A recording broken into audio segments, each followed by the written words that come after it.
Hello guys, hello mga klasiko, at ngayon ay samahan nyo kung alamin ang mga inclusion dito sa Pantabangan View Deck.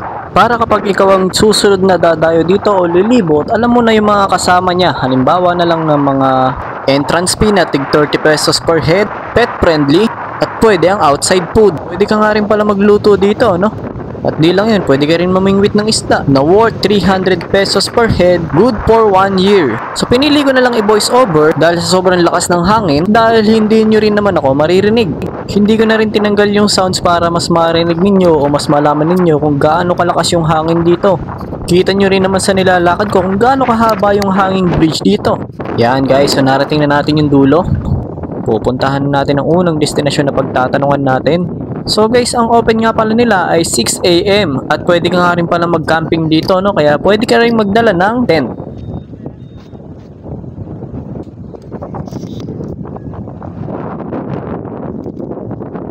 At sa part na to, may nakita akong parang kubo at mukhang wala naman siyang bayad. Siguro paunahan na lang sa pwesto, ganun.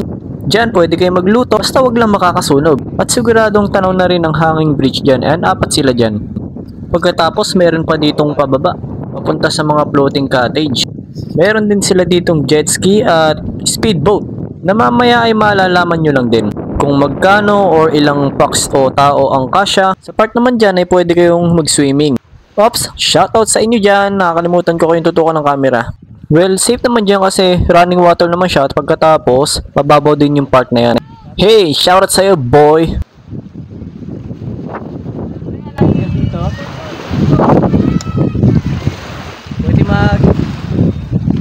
Pwede lumoy dito.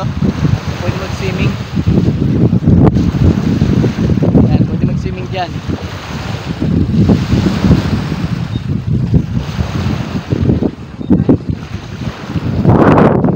At puntahan naman natin ngayon yung sinasabi ko sa inyo kanina na may floating cottage, speedboat, tsaka jet ski.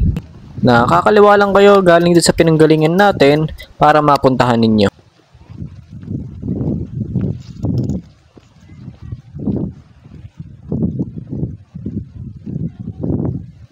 Sa part nga na to, nakita ko na yung bantay. Pero nahiya naman akong magtanong. Pero huwag kayong mag-alala dahil nagtanong pa rin ako. May bantay po ba dito? Magkano po rent po sa jet ski? 2,925 po. Per person po yun. Per jet ski. Dalawang tao na po pwede gumamit siya. Wait nyo lang ha kasi masyadong malakas yung hangin. Hindi masyadong maintindihan yung boses. Pero uulitin ko yan mamaya. Wait nyo. Sa pagtatapos ng pag-uusap namin ni Kuya, minabuti ko na nga na tingnan ng malapitan. Alright, tara, samahan nyo ako. Dito sa part na to, pwede kayong mamingwit kung meron kayong dalang pamingwit dahil mas kalmado yung tubig at siguradong maraming fishing spot.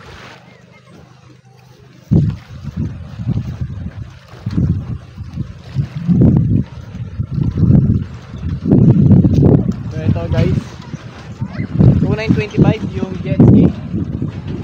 Tapos yung speedboat, hindi ko lang alam kung nakikita nyo. 7,000 daw. Kasama na rin sa package yung floating cottage. So kasama na rin sa package yung mga floating cottage na yan. Tapos 2,925 yung jet ski pag 2 tao na siya. Yung speedboat na kulay puti kung nakikita nyo, yun, yung sa daliri ko na yun. Speedboat daw yan, 10 packs daw yun. Etong cottage daw na to, floating cottage na to is 10 packs din ang kakasya. Tapos kita na rin dito yung hanging bridge niya, ayan kung gaano siya kahaba. Dangkalin nyo na lang kung gaano siya kahaba. Pambira, dangkalin daw.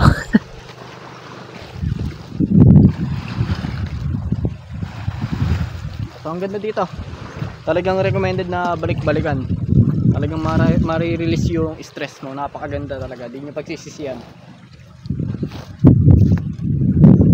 Well, totoo naman, dahil malamig yung hangin, fresh air, hindi ka mapipirmi sa isang lugar lang, napakamura ng entrance fee, at maraming mga activities. Sa lakas nga ng hangin ay talaga namang hahanginin pati stress mo.